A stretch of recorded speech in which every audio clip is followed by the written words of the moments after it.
Powered mobile equipment plays a key role in the construction industry.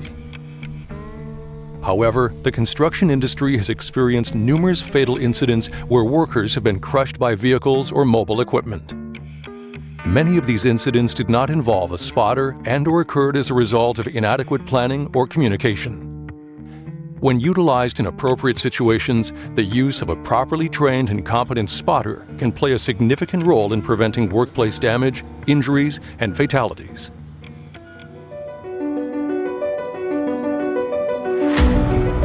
So we have an understanding that the use of spotters is advantageous to the safe execution of work with heavy equipment.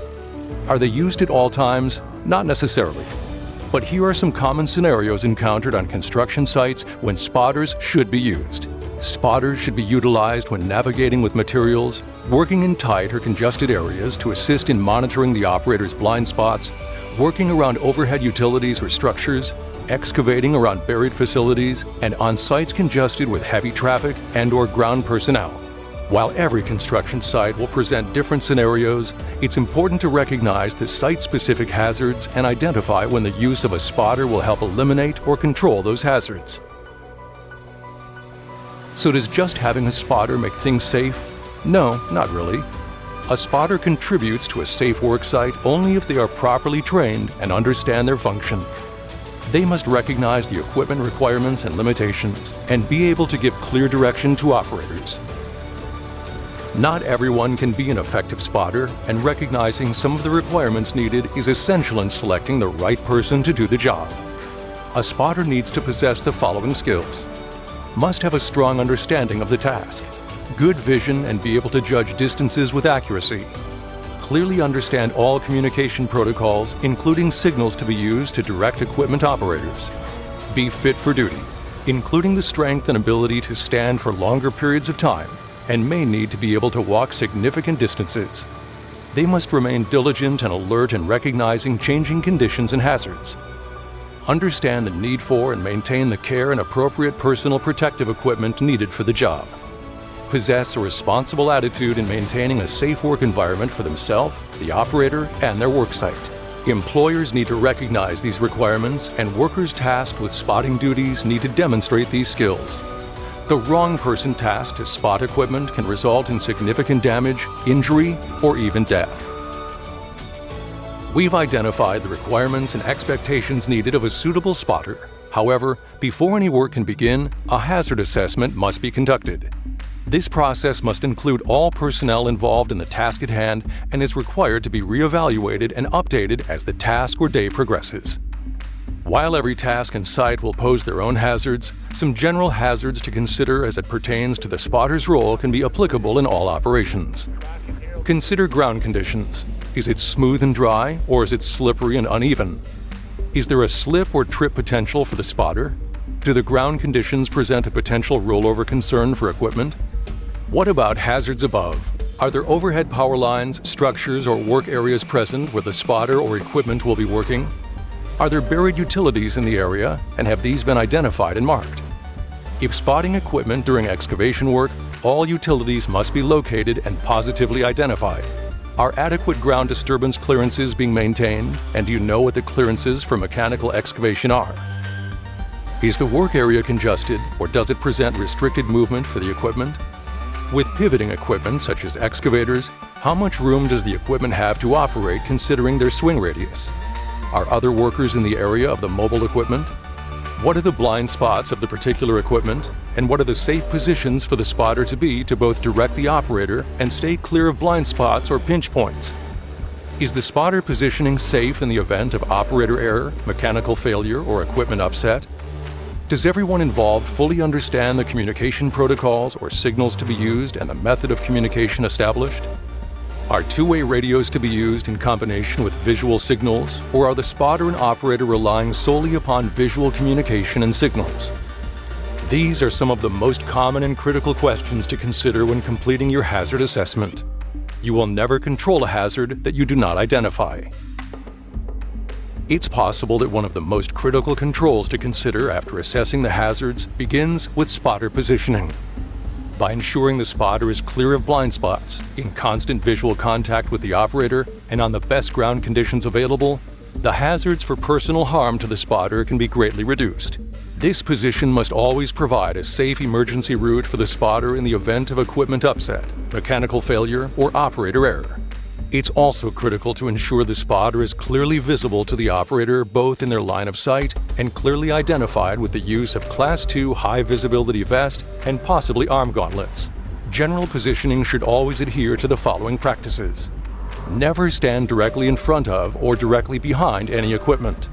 Always avoid pinch or crush points. When hoisting materials or equipment, never walk or stand underneath a load under any circumstance. Stay clear of equipment blind spots.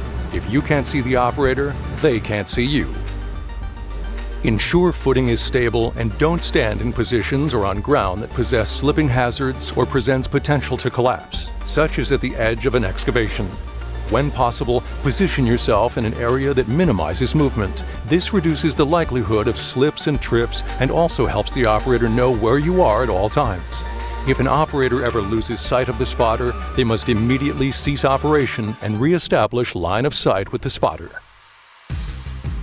Prior to beginning work and as part of the hazard assessment, the spotter and operator should conduct a full walk-around of the equipment.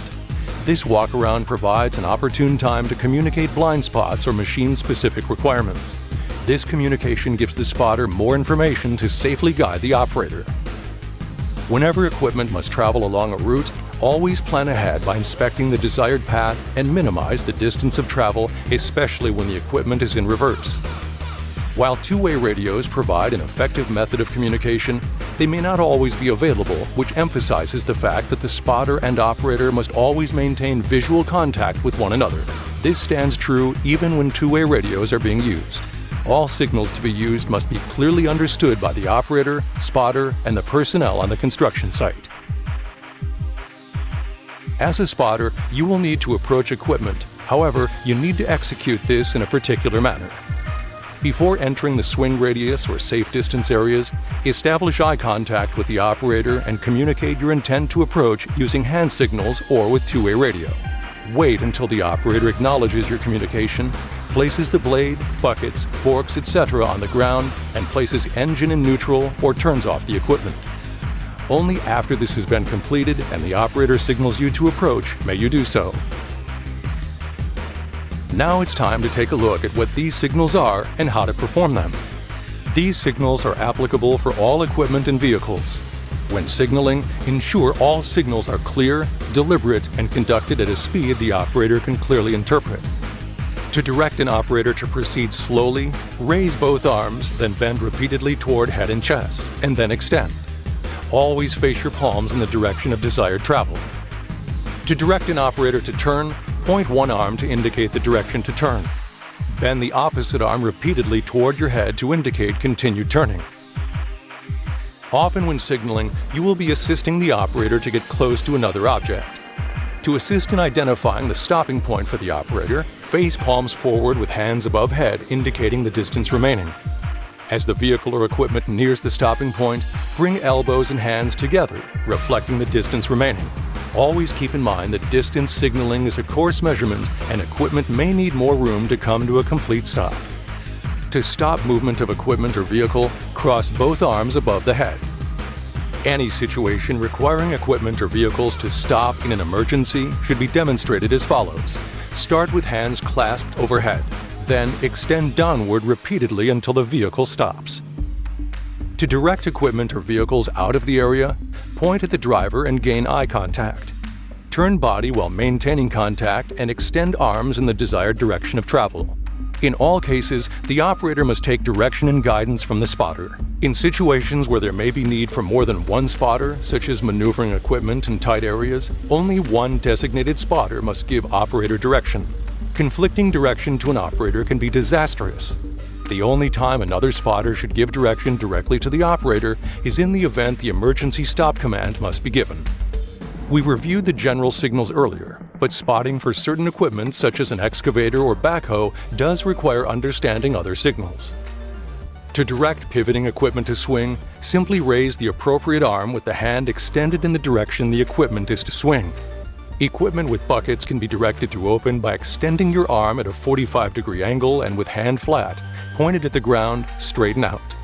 To signal to close the bucket, with arm and hand extended at 45 degrees, cusp hand and bend towards the body. To signal for the operator to bring dipper or stick in, with arm out at a 45-degree angle, bend at the elbow towards the waist. To signal for the operator to move the dipper or stick out, reverse the in signal. Spotters should always be utilized when completing simple lifts or the moving of materials. Many lifts and the hoisting of materials may require the use of trained and competent riggers, as hoisting materials and equipment is a high-risk task and must be treated with great care and adequate hazard control. When moving material, ensure the spotter and operator plan to inspect the route prior to movement. Remember to watch for overhead power lines and other utilities, ensuring that the appropriate clearances are maintained. If power lines are present, these should be marked with goalposts, clearly identifying the required clearances. On congested, restricted, or highly active work sites, traffic control personnel or devices may be required prior to moving material and equipment. To signal for the operator to hoist material or equipment, with forearm vertical, forefinger pointing up, move hand in a small horizontal circle. To lower a load, with arm extended downward, forefinger pointing down, move hand in a small horizontal circle.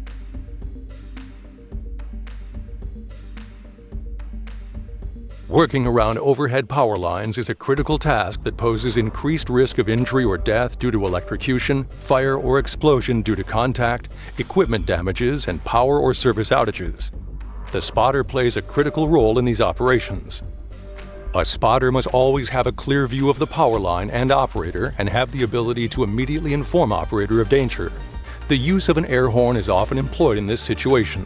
The spotter must also remain within the safe limits of approach as defined by occupational health and safety regulations and not encroach upon these distances. In Alberta, a minimum distance of 7 meters clearance to power lines is required.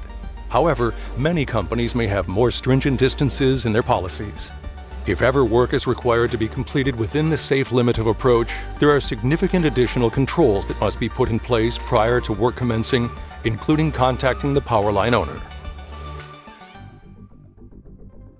We've spent a lot of time discussing the spotter, their requirements, and the need to communicate well with operators. But safe spotting operations also require a lot from the operator. In order for an operator to work safely with the spotter, they need to follow some guidelines as well. While mandatory in all situations, operators need to ensure mirrors, windows, and visual aids such as backup cameras are clean and clear of dirt, mud, and in cold weather, defrosted. They need to follow the spotter's direction and ensure the spotter is in the correct location to monitor active blind spots at all times.